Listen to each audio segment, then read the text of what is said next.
जय हिंद दोस्तों, मैं आपका साथी विपिन भाटी आप सभी का स्वागत करता हूं आज के अपने इस सेशन में, जो कि होने वाला है मेरे भाई आपका एक्टिव एंड पैसिव वॉइस का part 2। Good morning, good morning, good morning to all of you. उम्मीद करता हूं मेरे सभी दोस्त, सभी साथी एकदम बढ़िया होंगे भाई, शानदार होंगे, मस्त होंगे। आज के अपने इस सेशन में हम वॉइस के कुछ बहुत ही शानदार, बहुत ही अच्छे क्वेश्चंस पढ़ने वाले हैं। वॉइस आज आपका कंप्लीट नहीं होगा, वॉइस आपका कल कंप्लीट हो जाएगा। कल आपकी वॉइस की लास्ट क्लास होगी। कल हम इसे अच्छे से कंप्लीट कर लेंगे। कल मैंने आपको जो पढ़ाया बिल्कुल बेसिक पढ़ाया था, लेकिन 70 से 80% क्वेश्चन वहीं से आते हैं। आज थोड़ा सा एडवांस लेवल पढ़ने वाले। कल हम और भी अच्छे एडवांस लेवल पढ़ेंगे। बाकी मैं बात करूं, थोड़ा सा लेवल हम इस बार बढ़ाने वाले हैं वॉइस का अच्छा खासा। बाकी अब तक जो मैंने बैचेस पढ़ाए हैं उनसे ज्यादा डीप में हम वॉइस पढ़ने वाले हैं। क्योंकि क्योंकि इफ एंड बट्स इतने सारे लगे हुए हैं कि जो आपका एडिक्विटी है उसने वॉइस के काफी अच्छे क्वेश्चंस पूछे हैं। मतलब बढ़िया जबरदस्त क्वेश्चन पूछे हैं। तो हालांकि वो सारे रूल मैंने अपनी बुक में दिए हुए हैं। वो सारे रूल्स जो मैंने बुक में दिए हुए हैं, लगभग वो सारे रूल्स हम यहाँ पढ़ने वाले, एक आध रूल एक्स्ट्रा ही पढ़ने वाले हैं। अगर मैं एक दो रूल एक्स्ट्रा पढ़ाता हूँ, एक्स्ट्रा रूल पढ़ाता हूँ, तो बुक में अगर वो रूल नहीं है तो आप वहां उसे जरूर लिख लेना, है ना। ये मेरी आपसे रिक्वेस्ट है, ठीक है। चलो, सबसे पहले हम बात करते, देखो, एक्टिव वॉइस से पैसिव वॉइस सिर्फ उसी सेंटेंस का बनता है जिसमें वर्ब का ऑब्जेक्ट हो। किसका ऑब्जेक्ट हो? वर्ब का ऑब्जेक्ट हो। जब वर्ब के दो ऑब्जेक्ट हो तब हम एक्टिव से पैसिव कैसे बनाते हैं? अगर वर्ब के दो ऑब्जेक्ट है, जैसे आई सब्जेक्ट है। ये आई क्या है? आप बोलोगे सर जी आई सब्जेक्ट है, ठीक है जी, ये रहा। गेव क्या है? गेव V2 है। रानी क्या है? वर्ब के बाद नाउन है, ऑब्जेक्ट है। और आरोज क्या है? ये भी एक नाउन है, ये भी ऑब्जेक्ट है। तो ये तो होता है मेरे भाई इनडायरेक्ट ऑब्जेक्ट, और ये होता है डायरेक्ट ऑब्जेक्ट। वर्ब के जो पास ऑब्जेक्ट होता है वो इनडायरेक्ट होता है। अब मैं इस बात को प्रूफ करता हूं कि ये डायरेक्ट और इनडायरेक्ट कैसे हैं। आई गिव व्हाट, भाई आई मैंने दिया, क्या दिया? आप बोलोगे जी आरोज। तो व्हाट का आंसर डायरेक्ट ऑब्जेक्ट होता है, ये डायरेक्ट ऑब्जेक्ट है। और टू वोम, किसे दिया? आप बोलोगे जी रानी, ये इनडायरेक्ट ऑब्जेक्ट है।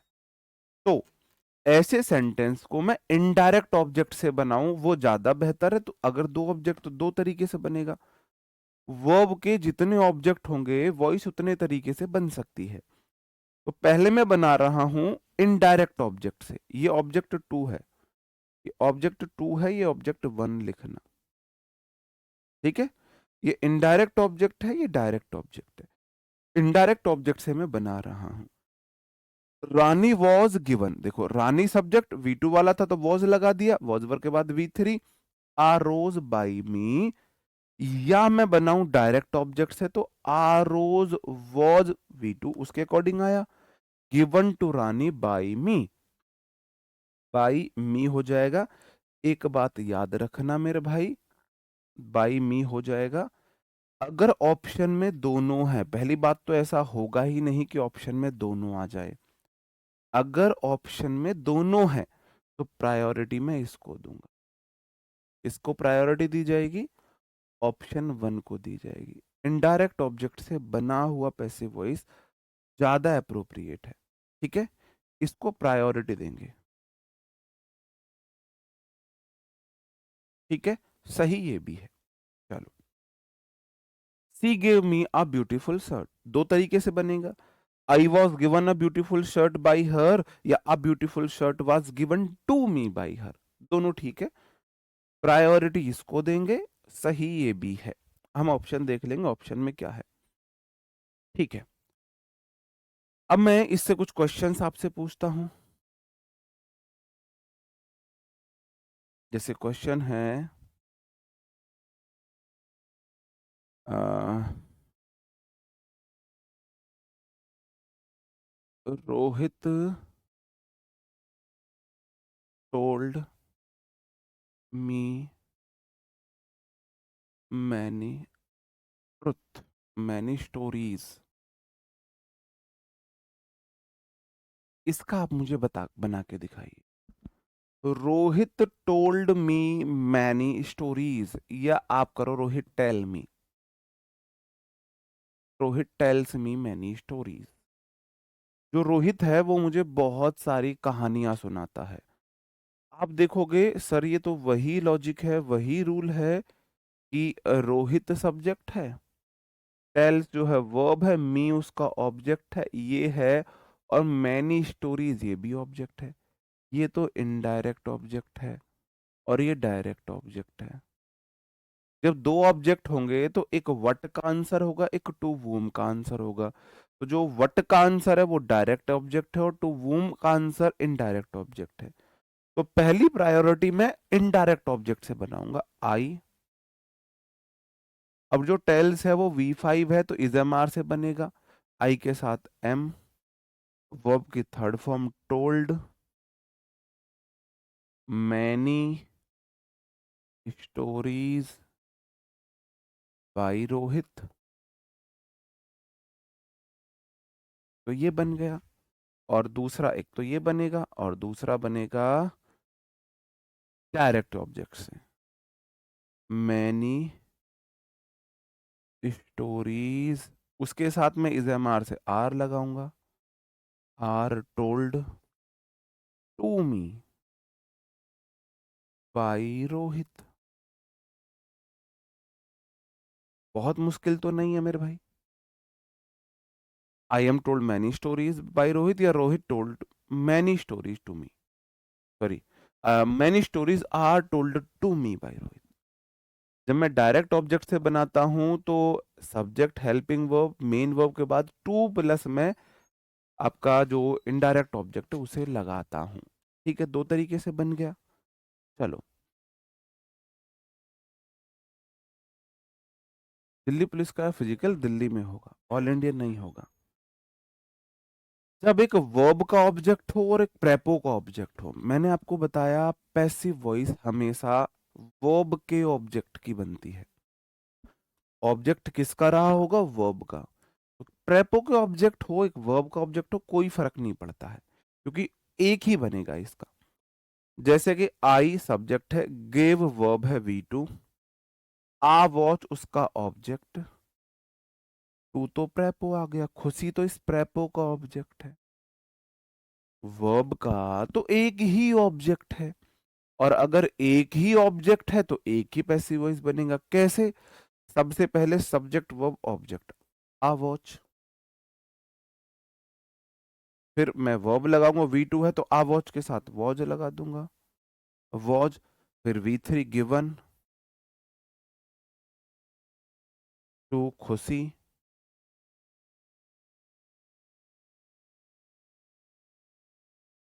और बाई लगा के सब्जेक्ट का ऑब्जेक्ट बन जाएगा मी। मुश्किल तो नहीं है, कुछ अलग तो नहीं है कि बहुत अलग है? बताओ। अगर वर्ब के दो ऑब्जेक्ट तो दो तरीके से बनेगा, वर्ब का एक ऑब्जेक्ट तो एक तरीके से बनेगा, उसमें तो कोई दिक्कत ही नहीं है। जैसे कि I sent some money to my friend, I subject, sent V क्या है? V2 है, send sent send, some money उसका ऑब्जेक्ट, टू प्रेपो है, माई फ्रेंड तो प्रेपो का ऑब्जेक्ट है। तो मैं कैसे बनाऊंगा? Subject verb object, some money. मैंने क्या बोला था? मनी कैसी नाउन है? मनी एक अनकाउंटेबल नाउन है, रुपी काउंटेबल है, मनी अनकाउंटेबल नाउन है।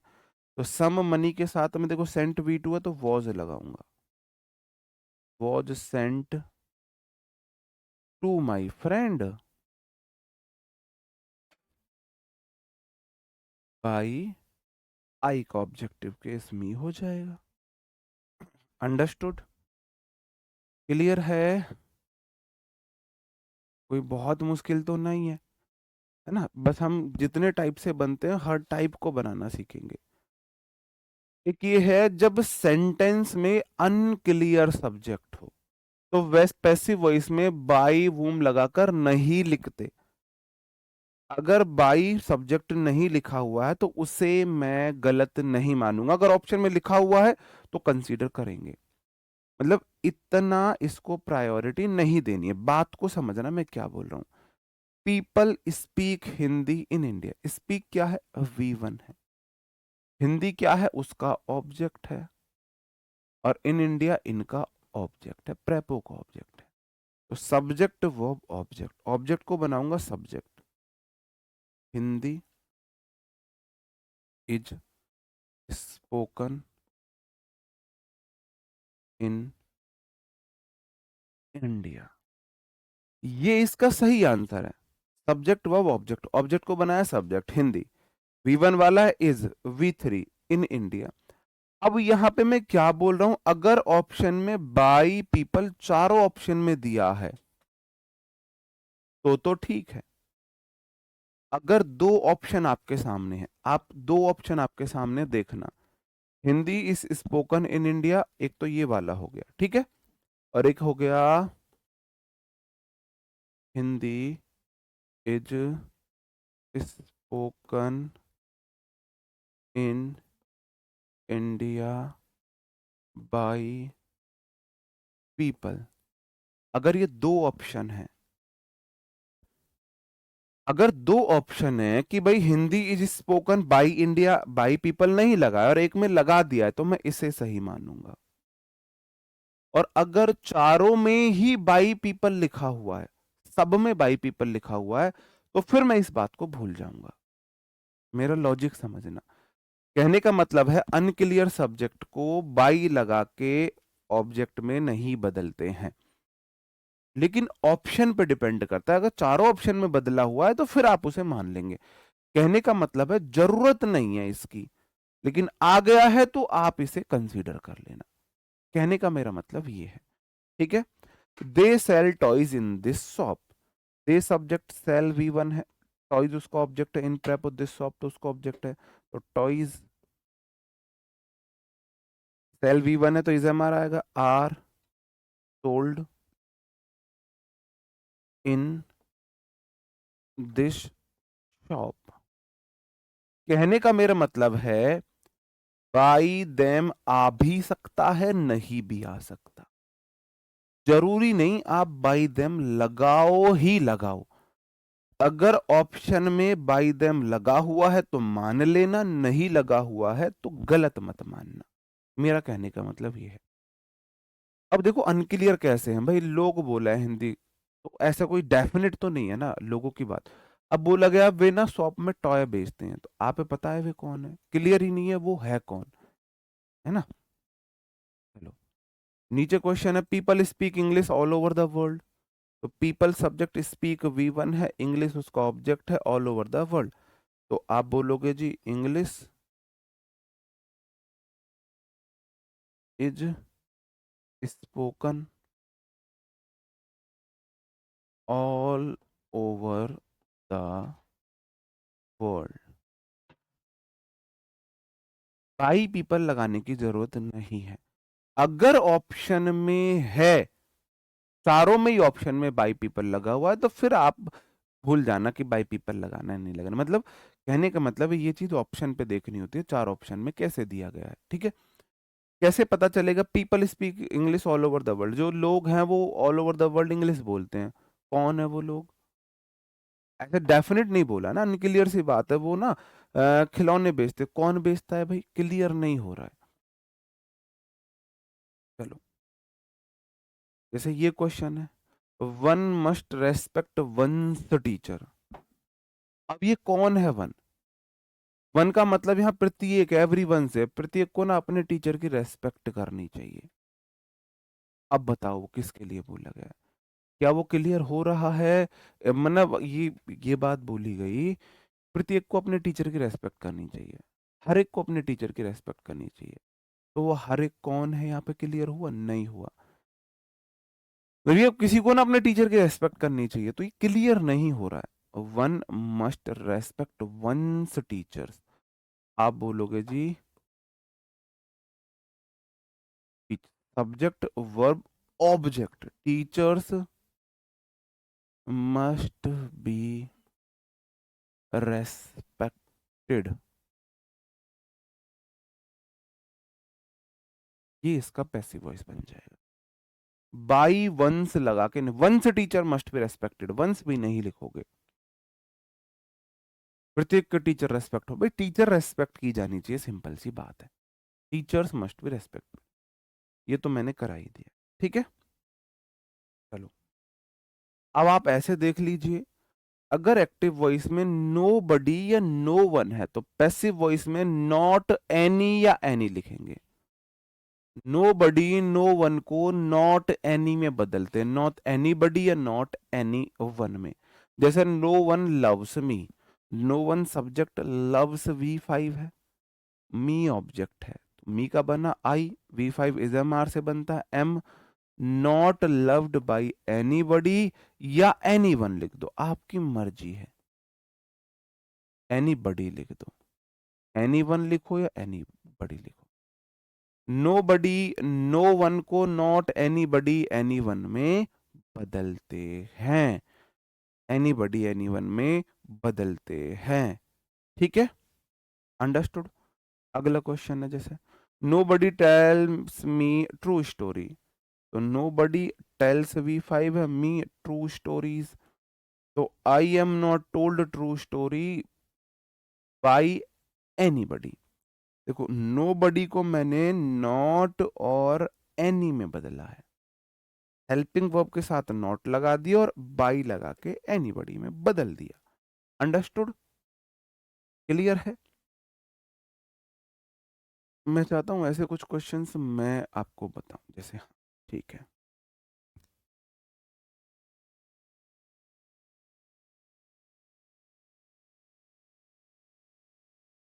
No one cares for me, मेरी कोई परवाह नहीं करता, का मीनिंग है no one cares for me, मेरी कोई परवाह नहीं करता। तो आप बोलोगे नो वन सब्जेक्ट है, केयर्स फॉर क्या है आपका वर्ब है, फ्रीजल वर्ब है, केयर फॉर का मतलब होता है परवाह करना, देखभाल करना, ये सब है, ठीक है। मी ऑब्जेक्ट, तो मैं बोलूंगा I am not cared for by, no one है तो एनी वन कर दूंगा, अंडरस्टूड। सेम रूल मैंने रखा, बेस्ट हेल्पिंग वर्ब और मेन वर्ब को बीच में नॉट चिपका दिया और नो वन को एनी वन में बदल दिया, नो बडी को एनी बडी में बदल दिया, बस। नहीं, प्रेपो ड्रॉप नहीं करते हैं, केयर फॉर है तो केयर फॉर ही रहेगा, उसे मैं नहीं बदल सकता हूं, उसे ड्रॉप नहीं कर सकता। जैसे मैं एक और क्वेश्चन लिखूं, नो बडी हेल्प्स सब इन द एग्जाम, बताओ इसको मैं कैसे बनाऊं। अब ये मैंने टास्क आपको दिया है बदलने के लिए, आप इसे बदल के दिखाइए, एक्टिव से पैसिव में। आपने प्रेपो क्यों ड्रॉप कर दी, मैंने बोला अगर एक्टिव वॉइस में कोई प्रेपोजिशन आई है पैसिव वॉइस में वो रहेगी ही रहेगी, वो रहेगी रहे, उसे आप ड्रॉप नहीं कर सकते, अगर वर्ब के बाद कोई प्रेपो आई है तो उसे हम ड्रॉप नहीं कर सकते। Caring, I am not caring, भाई वो एक्टिव वॉइस है, इज एम आर के बाद मेन वर्ब में आईएनजी एक्टिव वॉइस होता है, हम पैसिव वॉइस बना रहे हैं। आई am not caring for by any one, I am not caring, मैं परवाह नहीं कर रहा हूँ, लॉजिक ही नहीं, कुछ तो लॉजिक लगाओ। इज एम आर के बाद मेन वर्ब में आईएनजी क्या होता है, एक्टिव वॉइस होता है, आपको बदलना है पैसिव वॉइस में।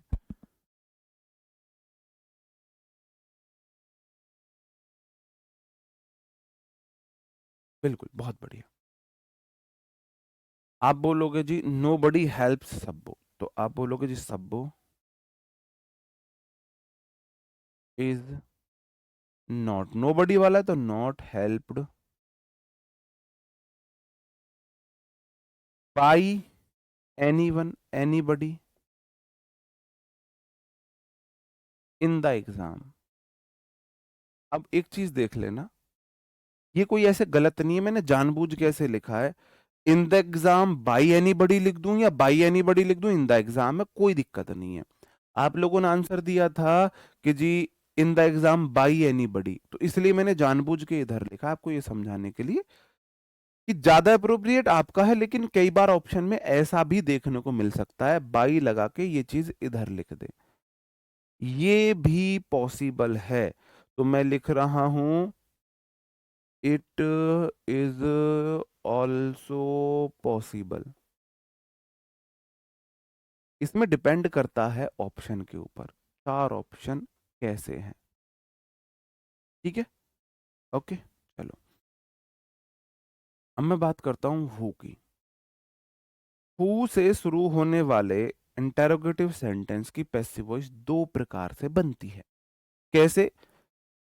आपको हर बुक में दिखेगा, ये एसएससी में पूछा भी गया एक बार, हर टीचर के द्वारा आपको ये एग्जाम्पल देखने को मिलेगा। उसका रीजन ये है कि ये पूछा गया है, ये 2-3 एग्जाम में पूछा गया क्वेश्चन है। Who wrote Ramayana? तो दो तरीके से मैं इसे बना सकता हूं, या तो हु को बाई वूम में बदल दो, या हु को हु और बाई बाद में लगा दो। अब ऐसा भी नहीं है हमेशा बाई आएगा, या तो बाई प्लस सॉरी प्रेपो प्लस वूम करो, या हु लास्ट में प्रेपो लगाओ। प्रेपो चाहिए कौन सी? राइट के साथ, राइट के साथ बाई प्रेपो आई है तो इसलिए बाई आया है। एक क्वेश्चन में भी आपको दूंगा इससे रिलेटेड, ठीक है, मैं समझाऊंगा। दो तरीके से बन सकते हैं। हु रोट V2 वाला सेंटेंस है Ramayana. Subject verb object, object को बनाया सब्जेक्ट, बिल्कुल ठीक चलेगा, लेकिन इंटेरोगेटिव है, पहले WH वर्ड ही रहेगा। तो हु को मैंने किया बाई वूम, फिर हेल्पिंग वर्ब V2 वाला था वॉज, फिर रामायणा, और वॉज वर्ब के बाद V3 रिटन, या फिर WH word, helping verb, subject, main verb, मैंने ये बाई को मैं इधर ले गया। दोनों तरीके ठीक है। अब इसको मैं दो तरीके से आपको बना के दिखाता हूं। हु हेल्प्ड मी, तो पहले हु को मैंने बाई वूम में बदला, हु को मैंने बाई वूम में बदला। हेल्प बाई समवन होता है तो यहां पर प्रेपो बाई आई है, ठीक है। फिर मैं लगाऊंगा हेल्पिंग वर्ब, हेल्प्ड V2 वाला सेंटेंस है तो वॉज वर आएगा, तो मैंने लगाया वर, क्योंकि मेरा सब्जेक्ट जो है वो यू बनेगा, यू के साथ वर आएगा, और लास्ट में V3 हेल्प्ड, लास्ट में इंटेरोगेटिव साइन भी आएगा। एक चीज का ध्यान रखना मेरे भाई, इस चीज का ध्यान रखना, इस चीज का ध्यान रखना, ये जो हेल्पिंग वर्ब है ये इस ऑब्जेक्ट के लिए आई है, ये ऑब्जेक्ट इधर सब्जेक्ट बना है, WH वर्ड, हेल्पिंग वर्ब, और ये मेरा सब्जेक्ट है इस सेंटेंस का, तो ये इसके अकॉर्डिंग आई है। तो आप ऐसे कहीं परेशान ना हो जाना, कहीं कहीं नहीं होता है, वही तो मैंने बताया। चलो दूसरा इसे किस तरीके से बना सकते हैं, मैं हु को हु लिखूं एज इट इज, फिर हेल्पिंग वर्ब V2 में वॉज वर आता है, सब्जेक्ट मेरा यू बनेगा इसलिए मैंने वर लगाई। whom who were you, फिर हेल्प्ड, और मैं बाई इधर लगा दूं। और हमेशा बाई नहीं लगेगा, ये बात आप याद रखना, ठीक है। क्यों नहीं लगेगा ये बात प्रूफ करके दिखाऊं, ये बात मैं प्रूफ करके दिखा। क्वेश्चन मैंने लिखा हु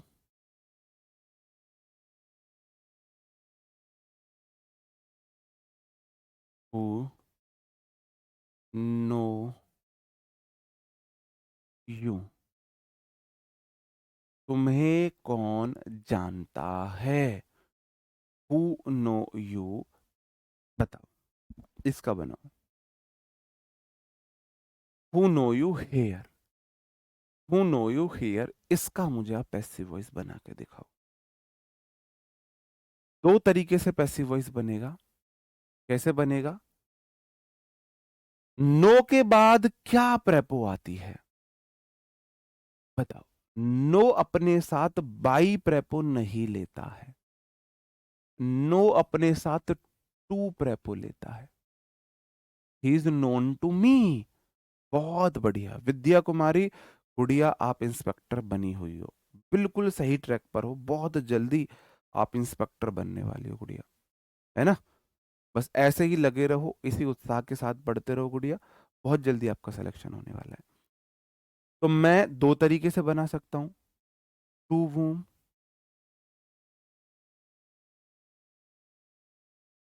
फिर हेल्पिंग वर्ब नो वाला जो है V1 है, और सब्जेक्ट बनेगा यू, तो मैं लगाऊंगा आर यू और नोन हियर।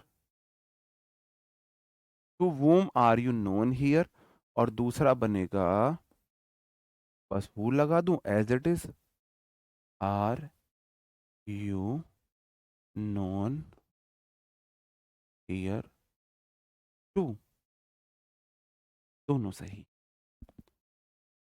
नहीं बाई मैंने वही तो बोला, मुरसली कमलेश पाल, मैंने यही तो बताया, हमेशा नहीं, हमेशा बाई लगे, वो को बाई वो में हमेशा नहीं बदला जाता है।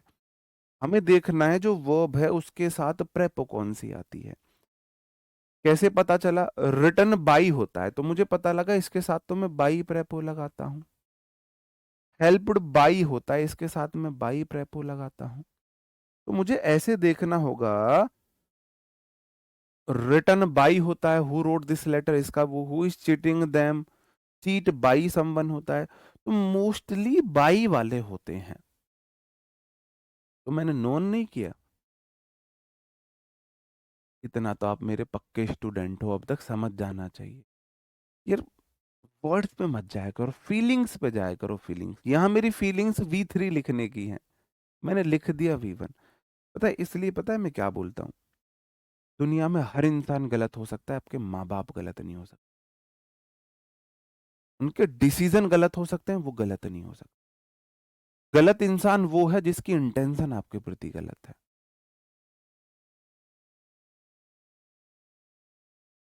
मैं बहुत ही फिलोसफिकल बात कर रहा हूँ, बहुत डीप बात कर रहा हूँ, अगर आप इसे समझ पाए तो।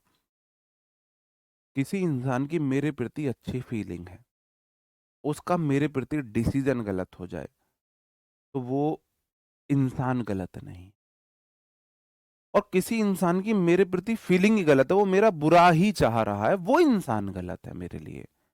जो इंसान मेरा बुरा चाह रहा है वो इंसान मेरे लिए गलत है। जो इंसान मेरा अच्छा चाहता है और उससे हो जाए गलती, वो मेरे लिए इंसान गलत नहीं होना चाहिए। तो हमारे माँ बाप कभी गलत नहीं हो सकते।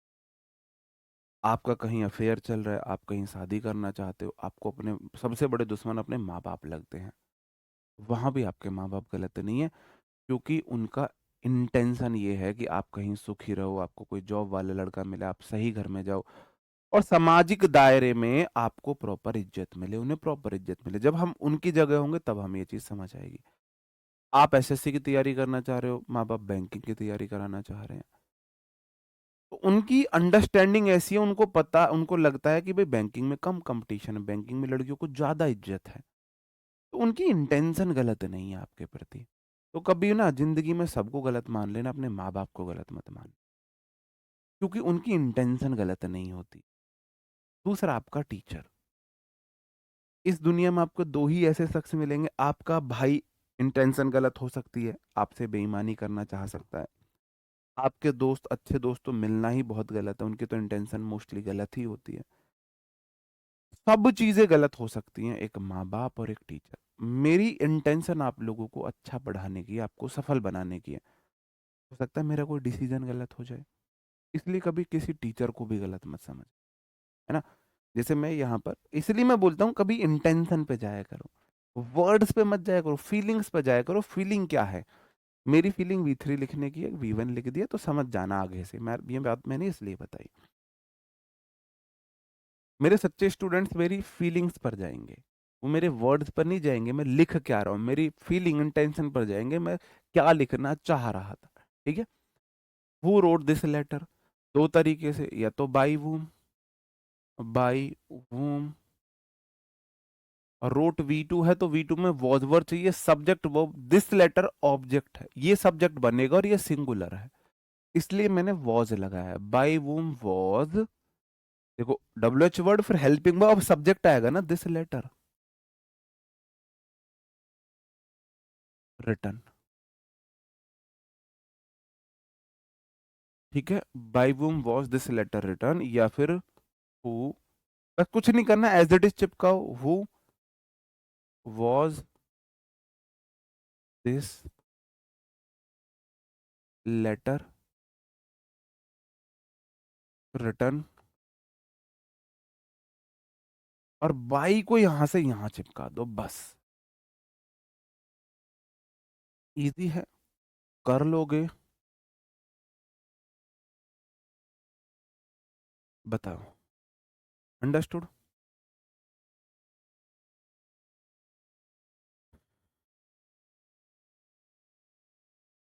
हाँ बिल्कुल, हमें देखना है मेन वर्ब के साथ प्रेपो कौन सी आती है, उसी के अकॉर्डिंग हमें प्रेपो यूज करनी है। बिल्कुल, वो इज चीटिंग देम, वही है। अब यार मैं क्या बताऊं, तुम करना, HW है तुम्हारा, होमवर्क है ये, क्योंकि मैं भी एक एक चीज बार बार बता के बोर हो जाता, मैं भी इंसान हूं। ये वाला मैंने बता ही दिया, ये वाला मुझे बताओ, इस वाले को बताओ मुझे, आप इस वाले को कैसे सही करोगे।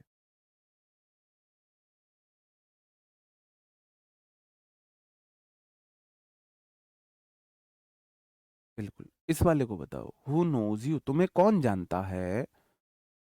हालांकि मैंने करा है, बस मैंने हेयर लगा दिया था वहां पे, सिर्फ हेयर लगा था।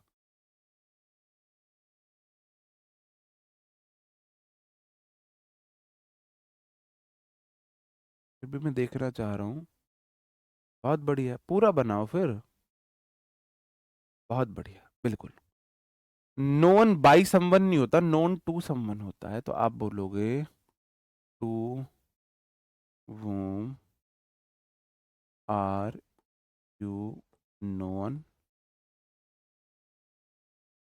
और या फिर हु लगा दूंगा, आर यू नोन टू। चलो, ये तो आपका हो गया है।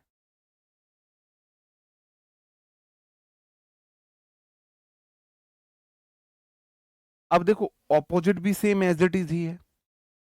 अगर पैसिव वॉइस में बाई वूम है तो एक्टिव वॉइस में उसका हु हो जाएगा। भाई सिंपल सी बात है, अगर पैसिव वॉइस में बाई वूम है तो एक्टिव वॉइस में हु हो जाएगा। By whom helping verb subject V3, तो वो V2 ऑब्जेक्ट आ जाएगा, सब्जेक्ट को ऑब्जेक्ट बना देंगे, यही उल्टा है बस, एग्जैक्ट उल्टा है। By whom was this letter return, तो हु रोट दिस लेटर हो गया।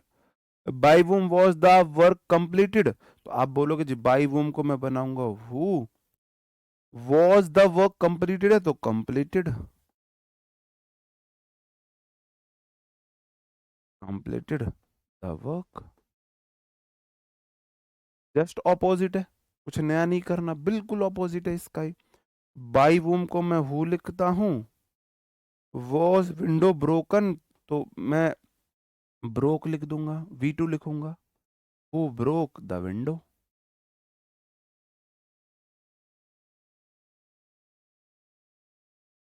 बिल्कुल ऑपोजिट है ना, कोई ऐसी दिक्कत नहीं है। चलो, ये तो बाई वूम हो गया। कई बार वूम को भी मैं पैसिव वॉइस में, भाई वूम को भी मैं वू में बदलूंगा, वूम भी वू में बदला जाता है। अगर एक्टिव वॉइस में whom helping verb subject main verb, तो पैसिव वॉइस बनेगा हु से, हेल्पिंग वर्ब मेन वर्ब की थर्ड फॉर्म बाई लगा के सब्जेक्ट। जैसे कि क्वेश्चन है, वूम हैव यू इनवाइटेड, तुम्हें किसने इनवाइट किया है, तो मैं बोलूंगा who have been invited by you, तुम्हारे द्वारा किससे इनवाइट किया गया है। whom हैव यू इनवाइटेड, तुमने किसे इनवाइट किया है, और तुम्हारे द्वारा किसे इनवाइट किया गया है। ठीक है, देखो, whom were they teaching, whom were they teaching, वो किसे पढ़ा रहे थे, तो मैं बोलूंगा हु, वही रहा। वर दे टीचिंग, वोम, वो, एक मिनट रुको, वो were being taught by them. एक मिनट अभी बताता हूँ, एक मिनट अभी बताता हूँ क्या किया मैंने। whom की जगह वो किया। अब मैंने देखा वॉज वर्ब के बाद मेन वर्ब में आईएनजी एक्टिव वॉइस है, मुझे बनाना है पैसिव वॉइस, तो मैं बनाऊंगा यहाँ पे हेल्पिंग वर्ब वर। और पैसिव वॉइस बनाने के लिए आपको क्या पता है, आईएनजी को बी आईएनजी में ले जाता हूं बीइंग डॉट और बाई लगा के मैंने सब्जेक्ट को बना दिया ऑब्जेक्ट। तो वोम को मैं हु में बदल देता हूं, बाकी रूल एज इट इज जो पहले चलते आ रहे हैं। ठीक है इसका एक आध एग्जाम्पल और है, मैं देखता हूं। हाँ देखो, whom did you look eight, तुम किसकी तरफ देख रहे हो, तो मैं whom को करूंगा हु। फिर डिड यू लुक एट, तो डिड वाला सेंटेंस किस में जाता है, वॉज वर में। वो वर लुक्ड एट, और बाई लगा के मैं यू सब्जेक्ट को ऑब्जेक्ट बना दूंगा you. Who were looked at by you, तुम्हारे द्वारा किसे देखा जा रहा था। whom को मैं who में बदलता हूं और जो सब्जेक्ट है उसे बाई लगा के ऑब्जेक्ट लगा देता हूं। ठीक है, अंडरस्टूड। अब ये हु मेरा सब्जेक्ट बन गया, helping verb main verb by लगा के ऑब्जेक्ट है। जैसे who was Swati talking to, Swati किससे बात कर रही थी, तो मैं लिखूंगा हु वॉज स्वाति टॉकिंग, तो वॉज वर्ब के बाद आईएनजी है, देखो सब्जेक्ट बन गया। अब मुझे चाहिए helping verb, was ING be ING में ले जाऊंगा, being talked to. Main verb के बाद अगर कोई प्रेपो आई है, मैं उस प्रेपो को नहीं भूलूंगा। तो who was being talked to, और फिर मैं लगाऊंगा बाई, और फिर मैं लिखूंगा सब्जेक्ट को ऑब्जेक्ट बना के स्वाति। बताओ, अंडरस्टूड। आपने छोटी सी गलती यही कर दी कि आपने टॉक्ड के साथ टू को ड्रॉप कर दिया। अगर मेन वर्ब के बाद कोई प्रेपो आई है, आपको प्रेपो पैसिव वॉइस में नहीं छोड़नी है। यहां से क्वेश्चन आए हैं, चलो मैं फिर से समझाता हूँ, ये वाले रूल मैं फिर से लिख के समझाता हूँ। बोला सर आप कंफ्यूज कर रहे हो, भाई मैं कंफ्यूज करने के लिए थोड़ी ना आऊंगा आपको। चलो मैं यहां भी फिर से लिख के समझा। हमें करना क्या है, अगर कोई सेंटेंस वोम से शुरू हुआ है, पहले देखो वो एक्टिव वॉइस है पैसिव वॉइस है।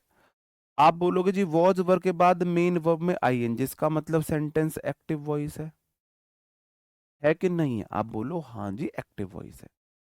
पैसिव वॉइस बनाने के लिए मैं वूम को वू में बदलता हूं, तो मैंने करा हूं। अब आपको इतना मान लेना ये सब्जेक्ट है, सब्जेक्ट के बाद हेल्पिंग वर्ब मेन वर्ब आएगी, तो helping verb was verb plus main verb में आईएनजी है, तो मैंने बोला जब भी मेन वर्ब में आईएनजी हो तो वही helping verb as it is रहेगी। बस आपको क्या करना है, बस आपको आईएनजी को बीई आईएनजी में शिफ्ट करना है। तो वो वॉज बीइंग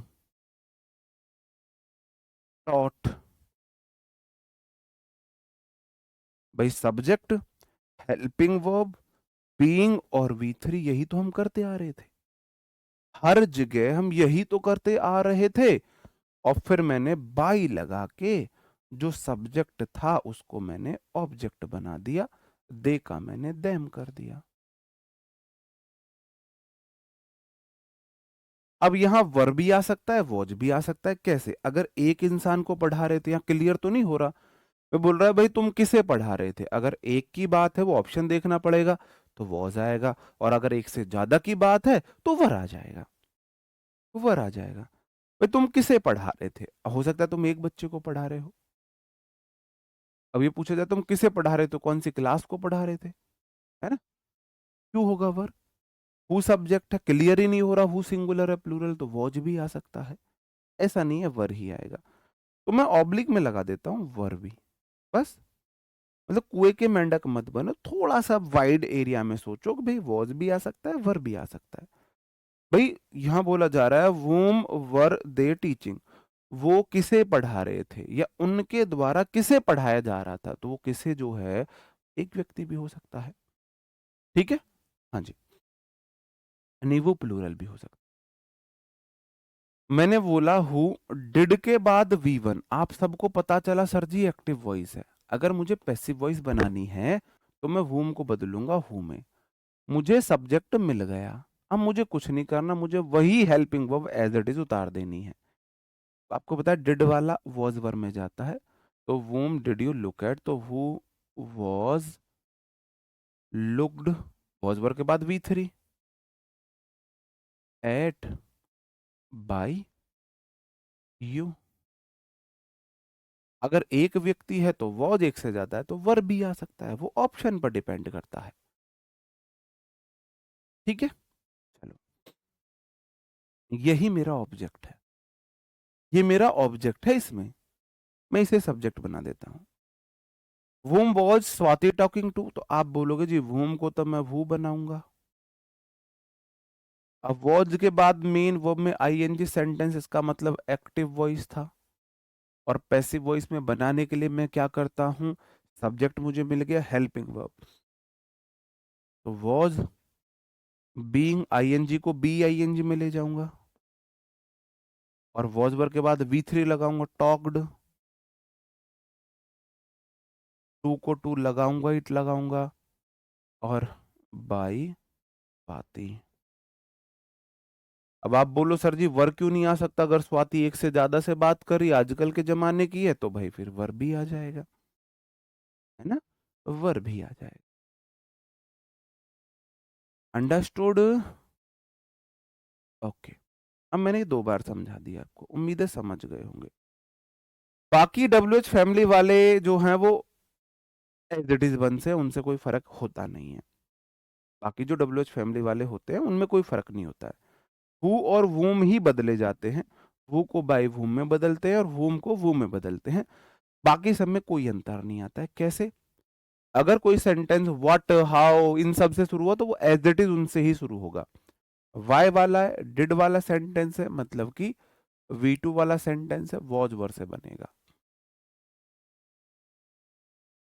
वॉज वर से बनेगा। अब देखो इसमें विल कहां से आया, इसमें हेड कहां से आया, या तो ये ठीक है या ये ठीक है।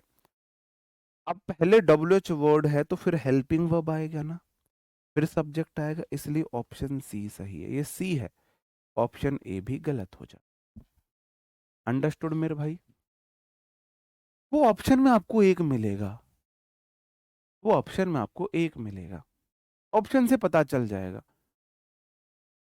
मैंने वही बोला, एक्टिव एंड पैसिव वॉइस, आप इतने सारे रूल है, इतनी सारी चीजें हैं, ऑप्शन में क्या क्या दी हुई हैं, ऑप्शन में सबसे बेस्ट ऑप्शन कौन सा है उसके अकॉर्डिंग चलते हैं, बाकी एज इट इज सेम बनते हैं, ठीक है ना।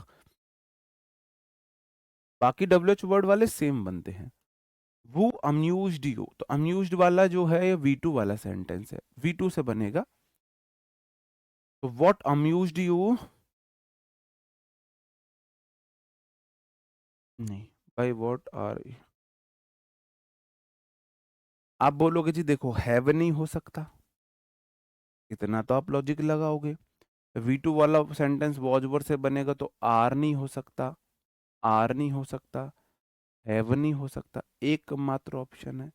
अब आप बोलोगे सर जी ये यहाँ बाई क्यों आया, क्या मैंने वट का बट वाई किया है, नहीं, मैंने बाई का नहीं किया, वट को बाई वट नहीं लगाया है।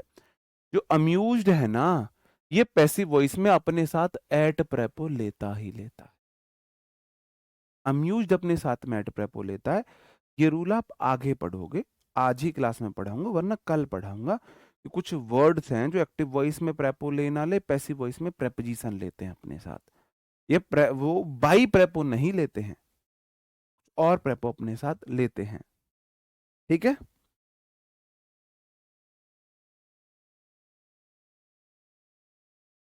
जैसे ये क्वेश्चन है, वेयर से शुरू तो वेयर से ही शुरू होगा। आपको बाकी का लॉजिक देखने हैं। वॉज वर के बाद मेन वर्ब में आईएनजी, तो वॉज वर ही रहेगा। हैज कहां से आया, विल कहां से आया, तो ये ठीक है, ये ठीक है। और आपको पता है बीई आईएनजी आएगा, मेन वर्ब में आईएनजी है तो बीई आईएनजी आएगा, इसमें नहीं है, इसलिए ये गलत और ऑप्शन डी सही हो जाता है। ऑप्शन डी सही हो जाता है। अंडरस्टूड मेरे भाई? क्लियर है?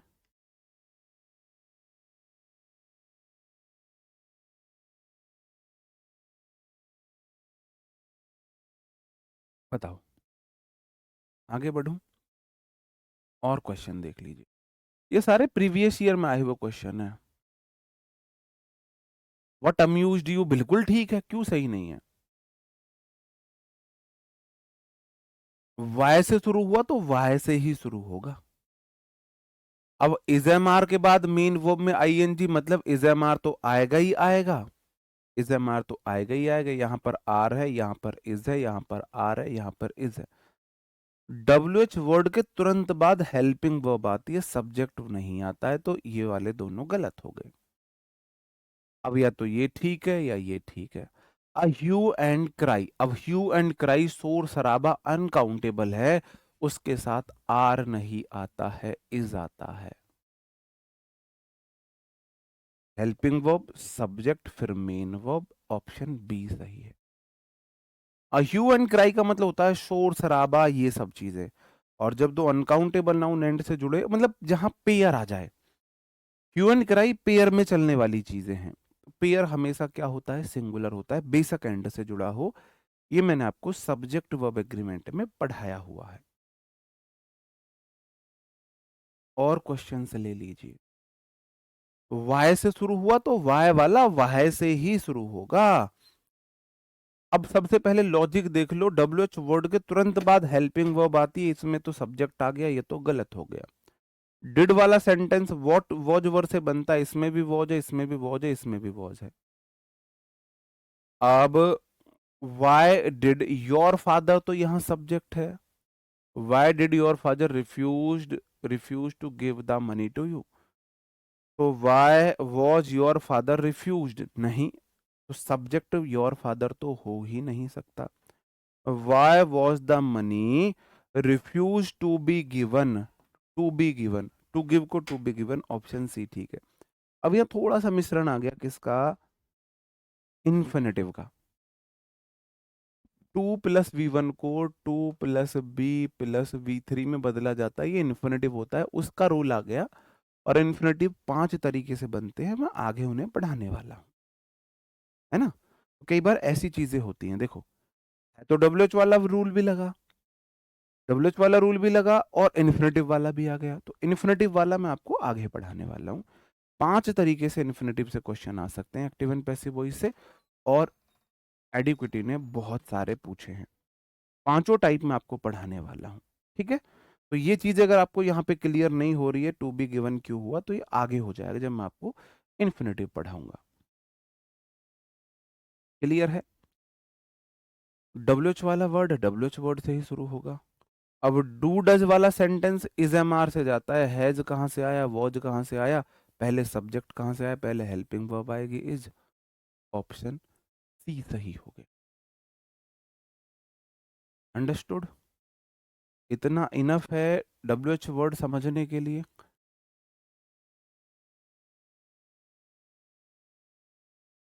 इंटेरोगेटिव सेंटेंस कैसे बदले जाते हैं मैंने आपको बता दिया। मैंने आपको बता दिया एसर्टिव सेंटेंस कैसे बदले जाते हैं, जो मैंने कल की क्लास में बताया। अब मैं आ जाता हूं इंपेरेटिव सेंटेंसेस पर। किस पर? इंपेरेटिव सेंटेंसेस पर मैं आ जाता हूं। इंपेरेटिव सेंटेंस आपको पता ही है, ये ऑर्डर देते हैं, ये रिक्वेस्ट को दिखाते हैं। ये किस किस को दिखाते हैं? इनके अंदर आता है ऑर्डर, इनके अंदर आता है रिक्वेस्ट, इनके अंदर आता है सजेशन, इनके अंदर एडवाइस में ही आ गया सजेशन भी।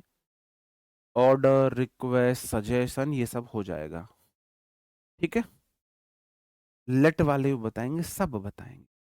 इंपेरेटिव सेंटेंस तीन प्रकार के होते हैं, विद ऑब्जेक्ट, विदाउट ऑब्जेक्ट और मॉरल सजेशन।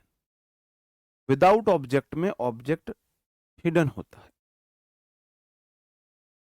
और सारे V1 से शुरू होने वाले सभी सेंटेंस कैसे होते हैं? ऑल सेंटेंसेस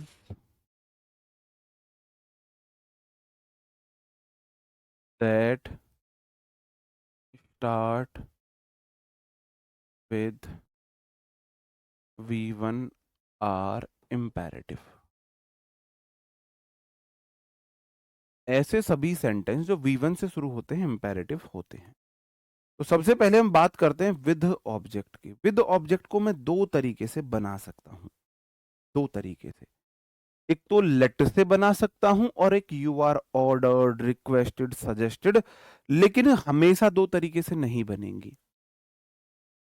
मुझे देखना होगा कि क्या ऑर्डर सजेशन है या नहीं है, ठीक है? ये मुझे देखना होगा, ठीक है? चलो, जैसे क्वेश्चन है shut the door. Shut V1 से शुरू हुआ, द वर्ब के बाद एक नाउन आई, इसका ऑब्जेक्ट हुआ। तो अब समझो, V1 से शुरू हुआ, इंपेरेटिव है, और उसका ऑब्जेक्ट है, तो ऑब्जेक्ट वाला इंपेरेटिव है। इंपेरेटिव है और ऑब्जेक्ट वाला है। इस तरीके से बनाऊंगा, दो तरीके से बनाऊंगा। अब ये देखो, मैं आपको स्पेशल बोल रहा हूं, मैंने आपको कभी भी रटने के लिए नहीं बोला है, लेकिन अब मैं आपसे बोल रहा हूं, आपको इनके एग्जाम्पल याद कर लेने चाहिए। शट द डोर मेरे साथ 11 बार बोलो। Let the door be shut, shut the door, let the door be shut, shut the door, let the door be shut, shut the door, let the door be shut, shut the door, let the door be shut, shut the door, let the door be shut, shut the door, let the door be shut, shut the door, let the door be shut, shut the door, let the door be shut, shut the door, let the door be shut, shut the door, let the door be shut. मैं rule याद करने से better prefer करता हूं कि मैं उसका एक एग्जाम्पल याद कर लूं, ठीक है? तो late object B V3। Shut की तीनों फॉर्म सेम होती है। शट ही V1 है, शट ही V2 है, और शट ही V3 है। शटड मत कर देना। Let let let, put put put, cut cut cut, shut shut shut, इनकी सारी फॉर्म सेम होती हैं, ठीक है? चलो, और दूसरा, इसे मुझे पता है चल रहा है, दरवाजा बंद करो, ये ऑर्डर दिया जा रहा है, ऑर्डर दिया जा रहा है, तो मैं ऐसे भी बना सकता हूं, you are ordered to shut the door, you are ordered to shut the door. क्या हमेशा हम इस तरीके से बना सकते हैं?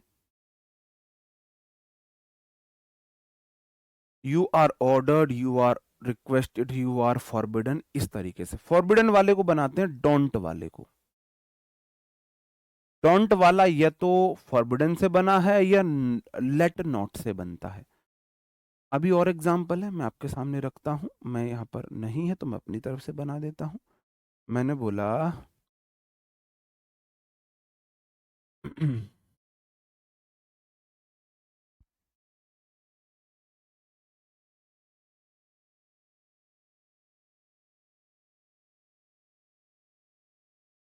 Open your notebook, open your book, open your book, मैंने ये बोल दिया, open your book, open your book. तो मैं बोलूंगा ओपन योर बुक को let the book be open. एक तो ये बनेगा, और दूसरा बनेगा you are ordered to open the book. You से इसलिए बनता है, आपने कोई बात बोली तो वो हिडन यू ही है। भाई कोई बात बोली, दरवाजा बंद करो, तो तुमसे ही तो बोली है। पानी लेके आओ, तुमसे ही बोला है। बुक खोलो, तुमसे ही बोला है। तो इंपेरेटिव सेंटेंस में यू सब्जेक्ट हिडन होता है, यू हिडन होता है। ये जो यू सब्जेक्ट है ये हिडन होता है। ओ योर है ना, मैंने दा लिख दिया, योर कर लेना। Let your book be open. ठीक है। यू हिडन है ना इसमें, आप बोल के देखो। आप ना कोई इंपेरेटिव सेंटेंस है, पानी पी लो, किससे बोलोगे? तुमसे ही तो बोलोगे। तुम जिससे बोलोगे वो तुम्हारे लिए तुम है। आप मेरे से बोलो तो मैं तुम्हारे लिए तुम नहीं हूं। मैं आपसे बोलूं तुम पानी, मैं बोलूं पानी पी लो, किससे बोला है? तुमसे बोला है। किताब खोलो, किससे बोला है? तुमसे बोला है। तो इसमें यू हिडन होता है सब्जेक्ट। अब मैं बात करता हूं विदाउट ऑब्जेक्ट की। विदाउट ऑब्जेक्ट वाला सिर्फ और सिर्फ ऑर्डर्ड से बनता है। किस किस से? ऑर्डर्ड से, रिक्वेस्ट से, फॉरबिडन से, ईटीसी से। विदाउट ऑब्जेक्ट वाला इसी से बनता है, किसी और से नहीं बनता है। कैसे कि मैंने बोला गो अवे, क्या इसमें ऑब्जेक्ट है?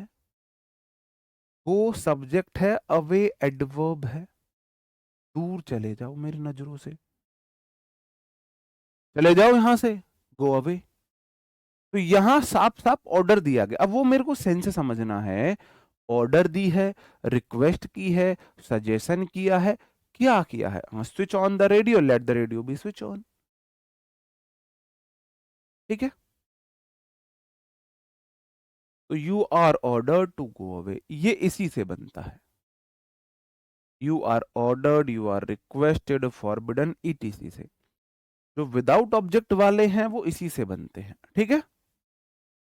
अब आप बोलोगे जी स्विच ऑन द रेडियो, जैसे ये क्वेश्चन है, अच्छा क्वेश्चन पूछा भाई ने।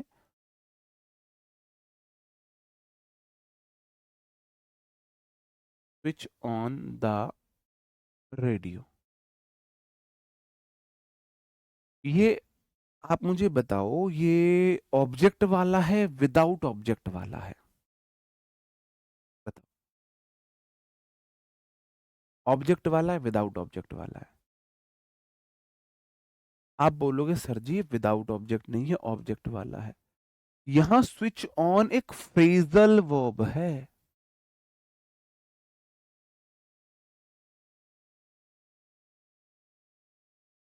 जब वर्ब में प्रेपो लगाने से उसका मीनिंग बदल जाए, उसे फ्रेजल वर्ब बोलते हैं। तो ये मिलके एक वर्ब है और ये वर्ब का ऑब्जेक्ट है।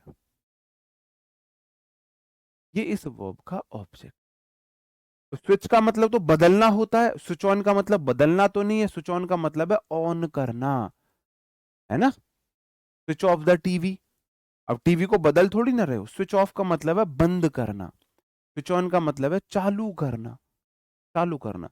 तो स्विच का मीनिंग तो चेंज करना होता है, लेकिन स्विच ऑन का मीनिंग स्टार्ट करना है। तो जहां वर्ब में प्रेपो लगने से उसका मीनिंग बदल जाए, उन्हें फ्रेजल वर्ब बोलते हैं। वो मिलके वर्ब का काम करती है। ठीक है। तो स्विच ऑन द रेडियो, तो इसको बनाएंगे द रेडियो।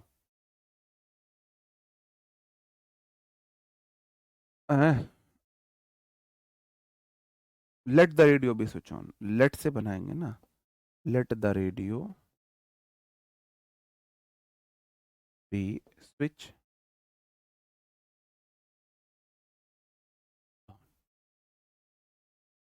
ठीक है। ओके। अब मैं जैसे ये क्वेश्चन है, मार्च फॉरवर्ड, तो आपको ये ऑर्डर दिया गया है ना, यू आगे बढ़ो, तो ये ऑर्डर है ना, किसी ने भी दिया है तो order. You are ordered to march forward. भाई आपको राइटिंग तो समझ में आ जाती है ना मेरी? मैं कोशिश तो करता हूं मैं कंप्लीटली कर्सिव ना लिखूं, लेकिन मेरी राइटिंग ऐसी है, आधी कर्सिव है ना, तो कंप्लीट कर्सिव है ना। Shut up, you are order to shut up, है ना? प्लीज वेट, यहां क्या रिक्वेस्टेड है, रिक्वेस्ट की गई है, ये वाला रिक्वेस्ट बता रहा है। रुको, किससे बोलोगे आप? तुमसे ही तो बोलोगे। जिसने इसने जिससे बोला, किसी यू से बोला है। तो you are requested to wait.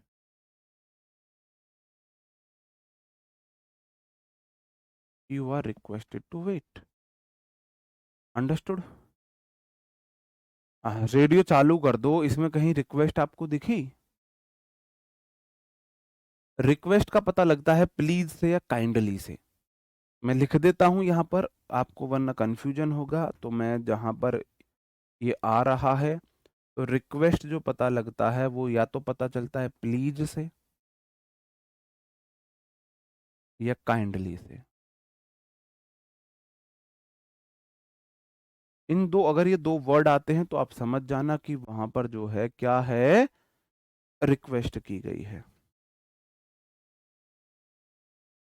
अब आते हैं मॉरल सजेशन। मॉरल मतलब नैतिक, सजेशन मतलब सलाह।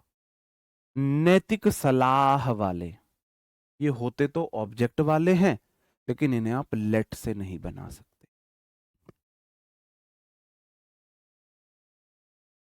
मॉरल सजेशन है, नैतिक सलाह है, नैतिक सलाह वाले आप लेट से नहीं बना सकते, इन्हें हम शुड से बनाते हैं। Object should be three. मैं हर बैच में यही एग्जांपल देता हूं, यही याद कराता हूं, यही देता हूं। Do it, you are order to do it. ये करो, ऑर्डर दिया जा रहा है, करो ये। Do it now, you are order to do it now, अभी करो इसे, ऑर्डर है। हेल्प द पुअर, मैं कैसे बनाता हूं? मॉरल सजेशन है, गरीबों की मदद करो, मॉरल सजेशन है। तो सबसे पहले ऑब्जेक्टिव उठा लेंगे, द पुअर, फिर शुड बी और we three. Help the poor should be helped. Help the poor should be helped. Help the poor should be helped. Help the poor should be helped. Help the poor should be helped. या तो notes बनाओ या मेरी book में ये सब है, या तो अपने नोट्स बनाओ या आपके पास बुक होनी चाहिए। चॉइस इज योर्स, मर्जी आप लोगों की है। ठीक है। Help the poor should be helped, तो यहां से आपको पता चल गया कि भाई ये मॉरल सजेशन दे रहा है। V1 से शुरू होके मॉरल सजेशन दे तो शुड बी से बनेगा। V1 से शुरू हो, इंपेरेटिव है, मॉरल सजेशन दे तो किससे बनेगा? आपका शुड से बनेगा। चलो, क्वेश्चन है, respect the teacher. Respect V1 है और द टीचर मॉरल सजेशन है। मॉरल सजेशन है मेरे भाई, आप किससे बात करोगे? सबसे पहले the teacher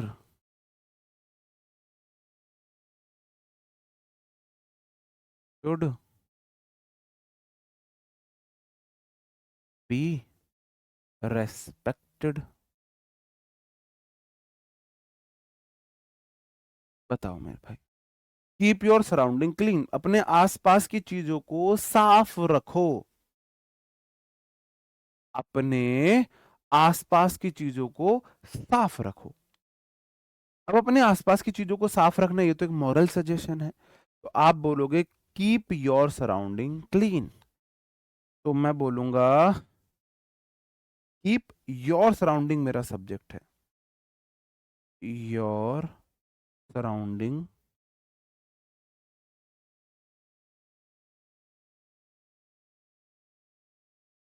should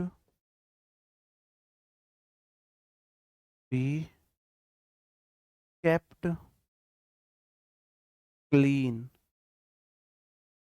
your surrounding should be kept clean. बताओ। सजेशन के लिए शुड मॉडल का इस्तेमाल होता है, इसलिए आप सलाह दे रहे हो भाई, गरीबों की मदद होनी चाहिए, चाहिए वाला सेंस में शुड का ही तो यूज करते हैं, इसलिए ऐसा हुआ। Your surrounding should be kept clean. Clean तो एडवर्ब है, कीप V1 है और क्लीन एडवर्ब है। कीप क्लीन तो शुड बी केप्ट क्लीन हो जाएगा। ठीक है, चलो, अंडरस्टूड। ये आप समझ गए, अब समझ गए हो ये वाले?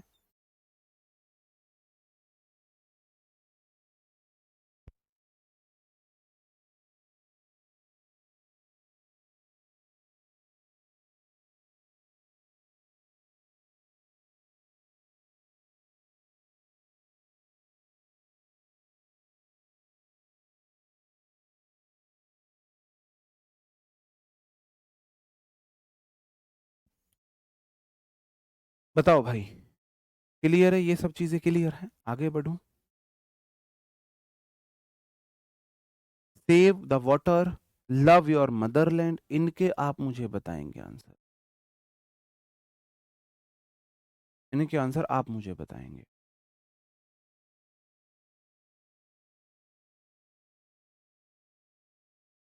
बताओ।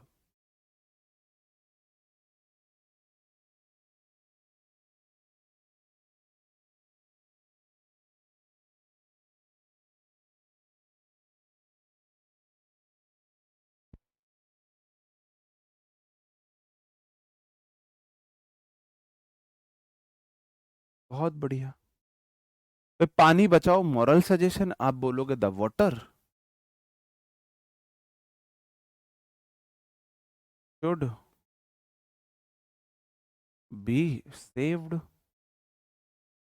अब देखो, है ये पैसिव वॉइस ही, modal be V3 passive voice को दिखाता है। Love your motherland, your Motherland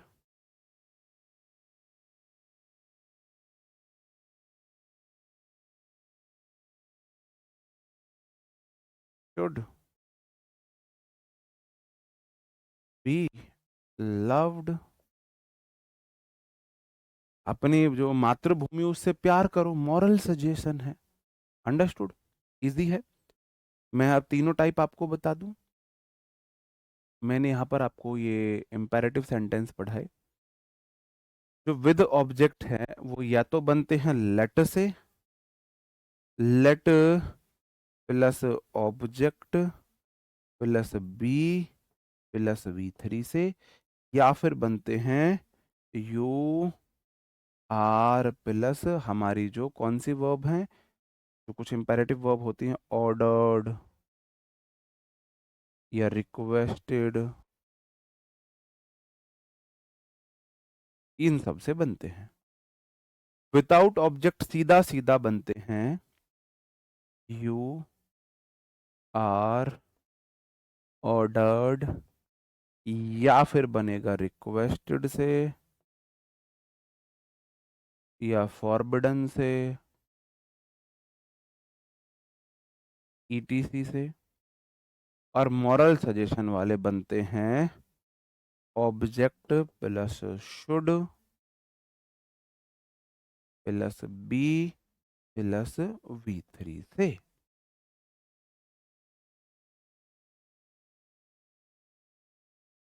ठीक है? जो ऑब्जेक्ट है, भाई अगर वर्ब से शुरू हो रहा है तो बाद में वर्ब के बाद वाली नाउन ऑब्जेक्ट ही है।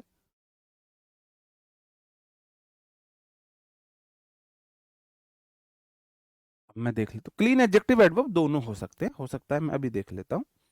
हम भी इंसान ही है, टीचर है, हो सकता है यहाँ गलत बताया या हो सकता है पहले गलत बता दिया हो।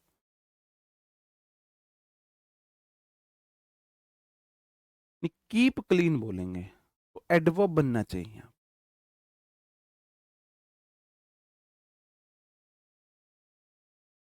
बताओ।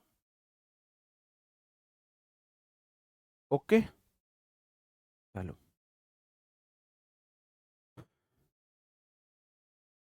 अब मैं देख लेता हूं डोंट वाले हम कैसे बदलते हैं। डोंट वालों को मैं लेट नॉट से बदलता हूं। डोंट से शुरू होने वाले, जो डोंट से शुरू हो, कभी डज नॉट से शुरू नहीं हो सकता। और ये याद रखना है, डोंट वाला जो है ना वो फुल स्टॉप वाला होना चाहिए, एफर्मेटिव। इंटरोगेटिव में भी डोंट हो सकता है पहले, don't you know him, interrogative है ये। अगर मैं बोलूं डू, देखो मैं समझा रहा हूं आपको, पहले मैंने बोला, बात को समझना, don't lie, don't make a noise, don't cheat anyone. ये सब इंपेरेटिव है। ये इंपेरेटिव है, कैसे पता चला? क्योंकि इन सब के बाद क्या है, इन सब के बाद आपने देखा फुल स्टॉप है, full stop, full stop, full stop. ये सारे के सारे इंपेरेटिव है।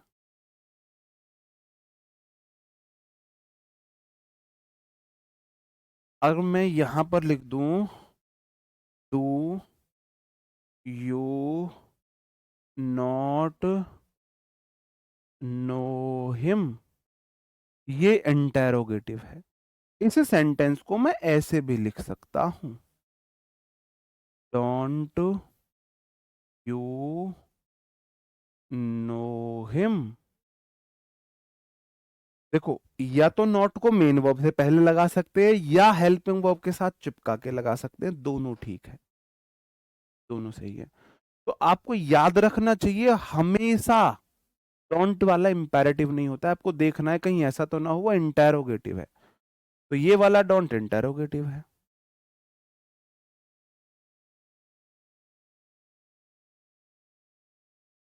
पहचानना बहुत आसान है, अगर डोंट के बाद कोई नाउन या कोई प्रेपो आए, प्रोनाउन आए, तो वो इंटेरोगेटिव है।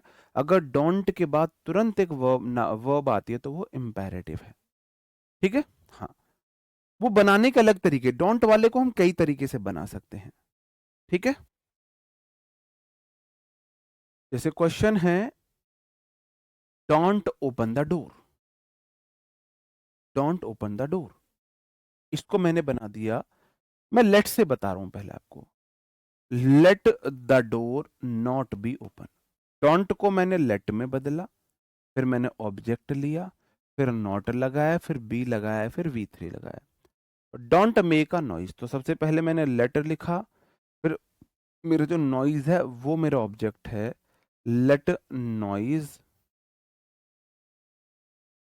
Not be made. ठीक है, और इसको फॉरबिडन से भी बना सकते हैं, हाँ, you are forbidden to make a noise बिल्कुल बना सकते हैं, उससे भी बना सकते हैं। वो हमको देखना है ऑप्शन में क्या है।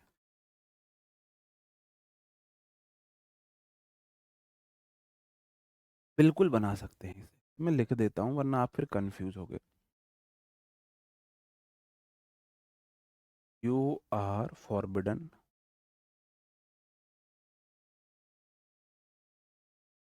To make a noise, you are forbidden to open the door बन सकता है, नहीं, दरवाजा मत खोलो ये कोई मॉरल सजेशन, ये नैतिक सलाह नहीं है, दरवाजा मत खोलो। यहां हम कहां से नैतिकता है, दरवाजा मत खोलो कौन सी नैतिकता है, तो ये सुड से नहीं बनेंगे, the door should not be open, should से नहीं बनेंगे। ठीक है,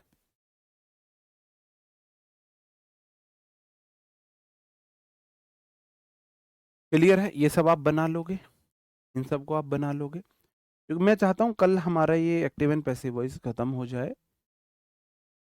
तो ये सब मैंने आपको भी बता दिया, तो आप इन्हें बना ही सकते हो, बहुत मुश्किल तो नहीं है। क्योंकि मैं आपको अब वो, क्योंकि ये एसएससी ने सिर्फ एक बार पूछा था, ये वाले जो क्वेश्चन है एसएससी ने सिर्फ 2 बार पूछे थे, 2 बार। हाँ, यू आर, फिर you are order not to open the door करोगे आप, तो वो ऑप्शन देखना है, ऑप्शन कैसे है, पहले तो आपको उसका समझना है सेंस क्या है, ऑर्डर है क्या है। ठीक है, तो ये तो ऑर्डर है, तो फिर ऑर्डर क्यों बनाओगे, फॉरबिडन ऑर्डर में ही तो आ जाता है, तुमसे मना किया गया है। ठीक है, ओके, लेट से भी बना सकते हैं, फॉरबिडन से भी बना सकते हैं। हाँ। अब है कुछ हमारी वर्ब्स होती हैं जो अपने साथ एडजेक्टिव लेती हैं, ये आपका वर्ब एडवांस में भी आप इसे पढ़ने वाले हो, ये मैंने आपको याद हो तो एडवर्ब में भी पढ़ाया है, जो हमारी इंद्रियों से जुड़ी हुई वर्ब होती हैं, जो हमारी सेंसरी वर्ब्स होती हैं, जो हमारी पोजेशन दिखाने वाली वर्ब्स होती है, वो अपने साथ एडवर्ब नहीं लेती हैं, एडजेक्टिव लेती हैं।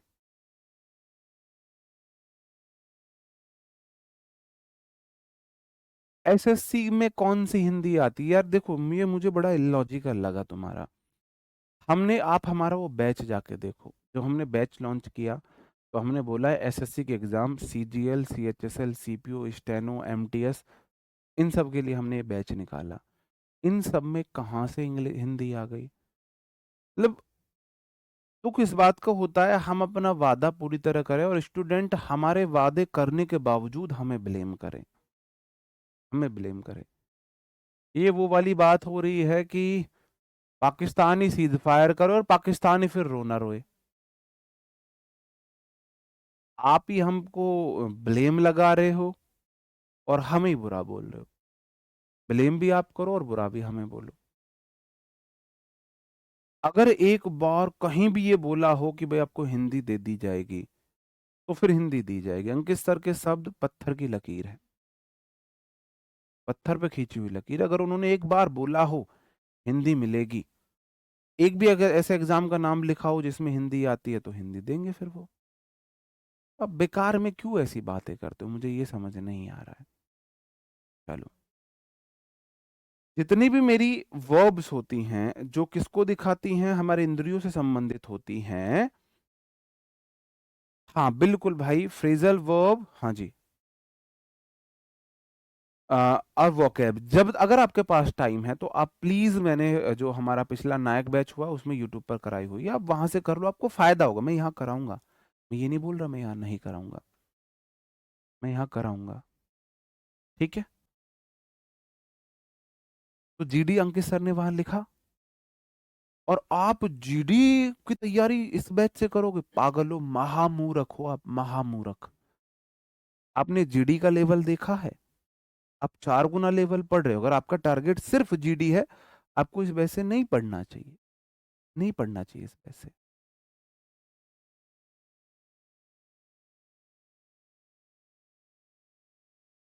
आपका ये है कि मुझे तैयारी सीजीएल की करनी है, जीडी भी देना है, तो फिर आप जीडी की क्यों सोच रहे हो? सीजीएल की तैयारी करो, जीडी तो निकला हुआ रखा है आपका। देखो हमेशा ये होता है, तैयारी बड़े एग्जाम की करो, छोटे एग्जाम तो ऐसे मानो निकले हुए रखे हैं। अगर आपने बड़े एग्जाम की तैयारी कर ली, आप मान के चलो आप सीजीएल की मेन कट ऑफ से बाहर हुआ, आपने प्री क्लियर किया, आपने मेंस में फाइट करी, अगर आपने इतना कर लिया, सीजीएल निकले ना निकले, आपके बाकी के सारे एग्जाम निकल जाएंगे। बाकी के नहीं, एमटीएस टारगेट करना सही है, लेकिन अगर एमटीएस टारगेट है तो फिर मैथ्स मत पढ़ना। इंग्लिश इतने लेवल की एमटीएस में पढ़नी पड़ेगी, जीएस इसी लेवल की पढ़नी पड़ेगी, रीजनिंग का कोई लेवल नहीं होता है। तो आप एमटीएस की तैयारी कर रहे हो, बिल्कुल सही बैच है, लेकिन फिर आपको मैथ से साइड हो जाना है अगर आपका टारगेट एमटीएस है तो। अब इतने तो सेल्फ डिसीजन आपको लेने होंगे। इनको हम कैसे बनाते हैं? जब भी कोई वर्ब जिसके बाद कोई एडजेक्टिव आया हो, ये इसकी पहचान है। जब भी हम इन्हें बनाते हैं तो हम इस तरीके से बनाते हैं, जैसे मैंगो सब्जेक्ट है, टेस्ट इज V5 है, V1 में से ये स्वीट एडजेक्टिव है। टेस्ट हमारी इंद्रियों से जुड़ी हुई वर्ब है, ये अपने बाद एडजेक्टिव लेती है। जब भी मैं इसका पैसिव वॉइस बनाऊंगा, ठीक है, तो मैं बनाऊंगा मैंगो, अगर V1 वाला है तो is sweet when it is tested. अगर यहां मैंगो टेस्टेड V2 वाला होता तो मैं इज की जगह हर जगह वॉज का यूज कर देता। जहां जहां इज आया है वहां वहां वॉज यूज कर दूंगा, इतना सा अंतर है। मैंगो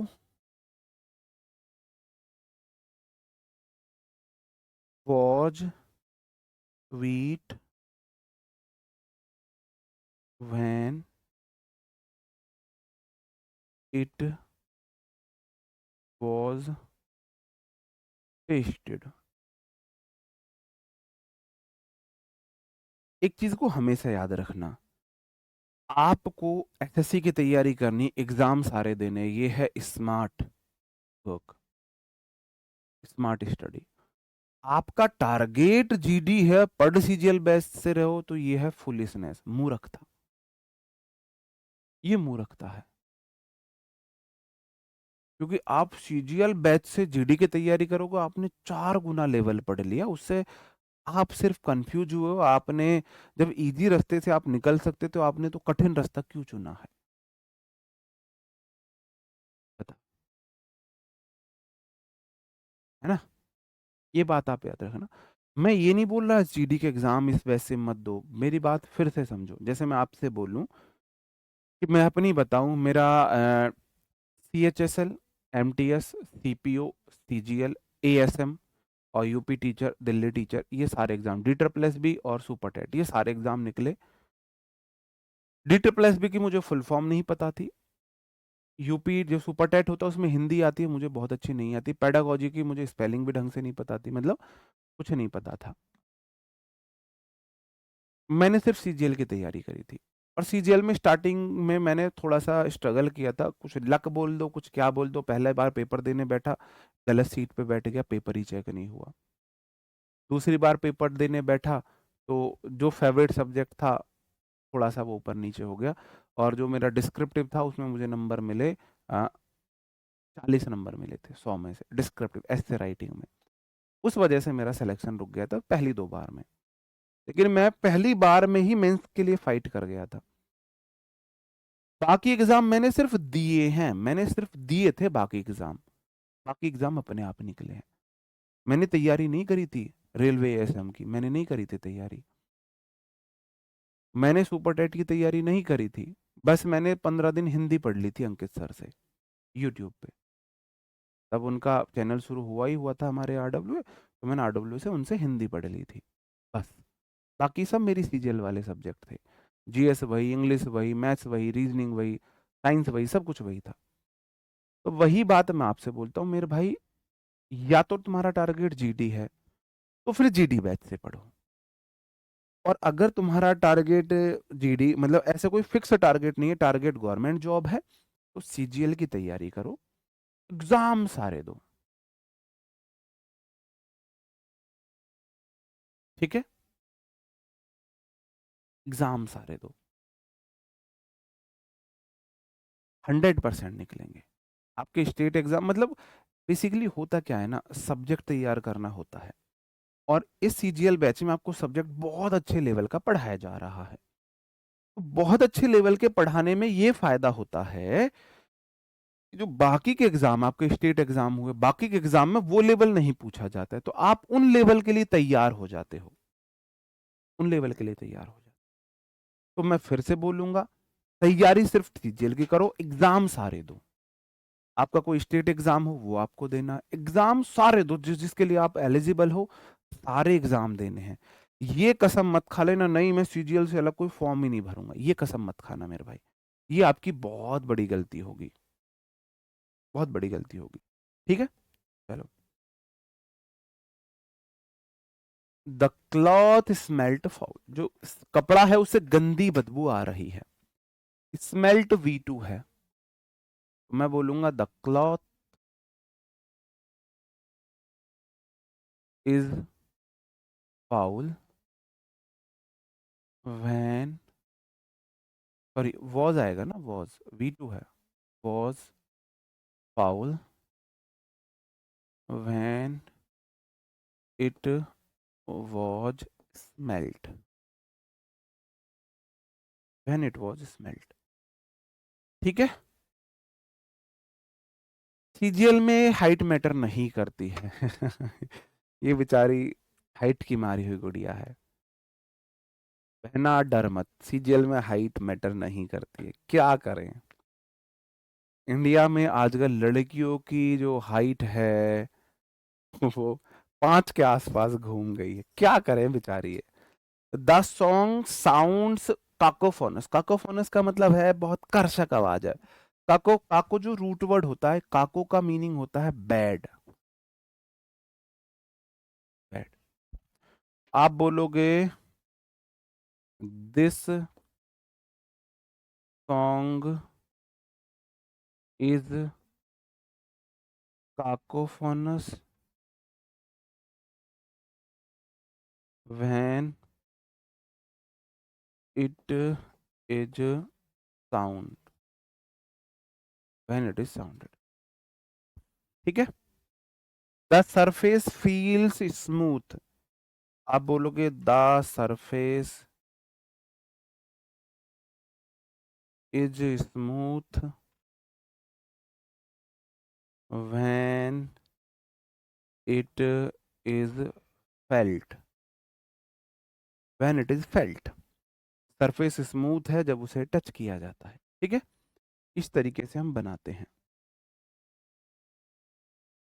अब वॉइस में राइट प्रेपो का यूज, भाई वॉइस में राइट प्रेपो का यूज हम कैसे करते हैं ये हम कल पढ़ेंगे। हम इन्फिनेटिव कल पढ़ेंगे, नहीं इज से बनाते हैं ना, इज एम आर से। ठीक है, अभी हमारी कल हो सकता है परसों भी एक क्लास आ जाए, ठीक है, परसों भी एक क्लास। नहीं, अगर प्लूरल है तो दे भी आ सकता है। दीज सॉन्ग्स हो जाता तो दे आ जाता, दीज सॉन्ग्स हो जाता तो, दीज सरफेसेस हो जाता तो दे आ जाता यहाँ पर। तो सिंगुलर नाउन है इसलिए इट आया है। हो सकता है जो आपकी एक्टिव एंड पैसिव वॉइस की क्लास परसों भी लगे, क्योंकि मैं अच्छे लेवल का पढ़ाना चाहता हूँ आपको। तो मिलते हैं मेरे भाई आपसे कल, तब तक अपना ख्याल रखें, पढ़ते रहे। कोई बात बुरी लगी हो तो उसके लिए सॉरी, अपना ही दोस्त भाई समझ के माफ कर देना।